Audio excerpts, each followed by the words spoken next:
What's up, guys? It's Kyle. The last few weeks, I've been getting some pretty interesting questions about just my personal life in general, and there's quite a few of them, so I wrote some of them down, and I wanted to kind of go over a few with you guys, and it's not going to be all, and I'm not going to elaborate a whole lot because there's quite a few. The first one is how I identify. Up until probably around 21, so between like 13 and 21, I identified as a lesbian. And around 21 is when I seriously started thinking about the differences between sexuality and gender. And I know there's another question coming up on if there was a specific time that I realized I was trans. And it wasn't one specific time, there was a whole bunch of little things. And doing some research on my own, and just meeting people and talking to other people. So I came out as transgender about 2 years ago, officially. And now I identify as a polyamorous, pansexual, trans guy. Which is a lot to say, but that's how I identify now. My favorite alcohol, anything really except for tequila and vodka. I'm not a huge fan, but if it's in a mixed drink, I'll drink it. How do my parents react? My dad makes a lot of jokes. That's kind of his way of coping. He comes up with things that he thinks are funny, little comments here and there, so that he doesn't have to directly face things head on. But he handles it, I think. My mom, when she found out, when I came out to her and explained it, she was mad and emotional. It took her a while to kind of understand things, but she tried really hard to see it from my point of view really early on this time, so that was a good thing. Now, at family events, I still get referred to by my birth name and by female pronouns most of the time. My youngest sister, or my second youngest sister, actually, and my youngest brother are pretty good about things. They consistently call me Kyle or say he and him, especially my sister. She's really good about it. So that's a good thing. Will I always have to be on testosterone? Yes. There have been times that I've missed a few shots, and I know there's going to be times in the future that I'll have to miss a few shots. I'm not too worried about it. I know things will kind of slow down there a little bit, not being on it, because it's a hormone, so you have to continuously put it in your body, because my body doesn't make it naturally. So yes. The most positive experience for me so far being on testosterone has been being invited to different events and meeting people. Since I came out and started testosterone, I've been a lot more confident around people. I don't get anxious nearly as often. It still definitely does happen, but it's not as bad. So meeting you guys has been one of the best things about coming out and embracing myself more and that kind of thing. Advice to people who are coming out or thinking about coming out. First off, the thing that I always tell people is make sure you're safe. Make sure that coming out, no matter where you fall on the spectrum, you're going to still be safe. That you'll still have a place to live. You won't be effectively homeless or setting off a situation which might cause you a lot of harm. I know waiting causes a lot of dysphoria with people, but make sure you're safe first. Be confident when you come out. Don't hesitate to the people that you are coming out to, because then, in my experience at least, they won't really believe that you're serious about it. and start with an easy family member or friend first. Somebody who you know um, views the LGBT community in a positive light, um, or at least ones that you know or you think are going to be open-minded. Start with them first, and then work your way to the harder people. When do I want surgeries? Surgeries? Either surgery. And which ones? For me, top surgery is more important than bottom surgery. I have a lot more dysphoria regarding my top half because it's more easily seen, I guess. So I do definitely want both surgeries. And by both, I mean upper and lower. I haven't quite decided what type of lower surgery I want, because there's a few different ones. Top surgery I would like to have done within the next, I want to say 2 years, just because it's so expensive, and there is quite a lengthy wait list at most places. So, how did I pick my name? I just dropped a few letters from my first name. My middle name I haven't decided on yet, so most of the time I just leave that blank.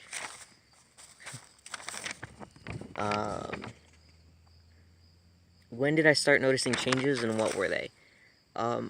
My voice was the first change that I noticed, and that happened pretty quickly. I want to say within the first 2 months. It was a lot deeper than it used to be. For a while, I felt like I had a lump in my throat, or like I was getting sick for a while. It was just sore, and it felt like I had to clear my throat all the time. And that was really just my voice getting deeper, and my throat getting a little bit thicker. My next changes that I really noticed were about the 6 to 8 month mark. I really started noticing some of my body hair getting thicker, a little bit more coarse. I noticed some bottom growth, which, happens being on hormones. My body shape started changing noticeably. My sides widened out a little bit, so I lost my hourglass figure, mostly. And I didn't really gain muscle mass, but my muscles became more defined. How do I cut my hair? I do a general, just an easy, like, army fade, military style fade, when I get my hair cut. It grows pretty quick in the spring, so I have to cut it more then. But really, it's just a basic fade. What is my style like? I have a lot of, like, icon-based t-shirts, like this one. T-shirts with writing on it, and that kind of thing. And I wear, most of the time, if you see me out and about, I'm in shorts, cargo shorts, or like MMA style shorts, because I feel they slim my hips a little bit more, and it just makes me feel more comfortable. During the winter, it's jeans and a t-shirt, unless I'm at work, then it's either khaki or dress pants, and a nice shirt, like a button-up and a tie. What do I do about my facial hair? My facial hair still doesn't come in as much as I would like it. I do get a decent mustache going on, which is starting to come back right now. It's been a few days. And my chin hair does decently well. None of this really grows in. But I don't shave. I only shave like once a week or once every other week, because my acne is not crazy bad, but it still hurts, and shaving kind of irritates that. But I let my sideburns grow out a little bit, and I usually wait longer to cut those, and like my mustache and little goatee beard thing I've got going on, I wait usually about 3 weeks or so. And when I do shave, I look like a little boy for a couple of days. So whenever I get gendered correctly right after I shave, I'm always super happy, because I don't think I look masculine very well. Do I prefer to pay at events and dates? Yes. If I'm going out with a group of people or on a date, I do prefer to pay, at least from my own way, if not for two or more people. It just makes me feel more comfortable. I feel like it's what I'm expected to do. I kind of grew up with that, so with the guy paying, so it's just what I do. Am I openly out or stealth? I'm a little bit of both. At work, I try to stay as stealth as I can to as many people as possible, especially with the jobs that I've had in the past. I work with a lot of straight cis guys, so I try to stay stealth. Not only just for safety, but because I'd rather just have them treat me like a normal guy than somebody that they think they have to tiptoe around. So, and at events, on my Facebook, on all my social media, and in my personal life, I'm open. I'm out. So it's a little bit of both. What would I say to myself at 10, 16, 18, and 21? At 10, I would say study more. um, I have dyscalculia, or dyscalculus, where like numbers get mixed up for me sometimes. So school wasn't super easy when I was younger. In high school, I learned how to kind of control that and do better. But when I first started figuring out I had it, it wasn't fun. At 16, I would say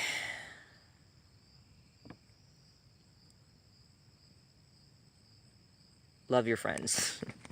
Keep loving your friends. Because they're going to be a huge support system for you. At 18, I would say stay single. don't play that whole dating game. Just stay single for that period of your life. And at 21, I would say do more physical therapy. Stay in the military. Do more physical therapy. What was a defining moment for me? Oh, I already answered that. When I realized I was trans, there wasn't one defining moment. What happened when I was outed? I was only outed as a lesbian when I was younger, and I've discussed that in earlier videos. I was kicked out of both of my parents' houses, because they're divorced, and I put myself through high school, the military, and college. My dad put me in therapy when he outed me as a lesbian, and it was supposed to be one of those places that was like a pray away the gay kind of place. But the counselor that I got was kind of an old school hippie, and she was cool as heck. After she finally kind of got me to open up, it was a pretty cool office. They all pretty much let me do what I wanted and kind of express myself in a decent way, without telling me that I was, condemned or whatever. They were pretty cool. My mom destroyed all of my writing books, all of my notebooks. Being a young, scared LGBT person, I was a pretty good writer. And I spent a lot of time writing. If you ask any of my friends or family from the time that I was, I'd say 14 or 15 till 17, 18. No, I want to say 13 to 18. I wrote all the time. And when my mom found out I was a lesbian, a lot of those books were LGBT fan fiction. There were stories from my personal life,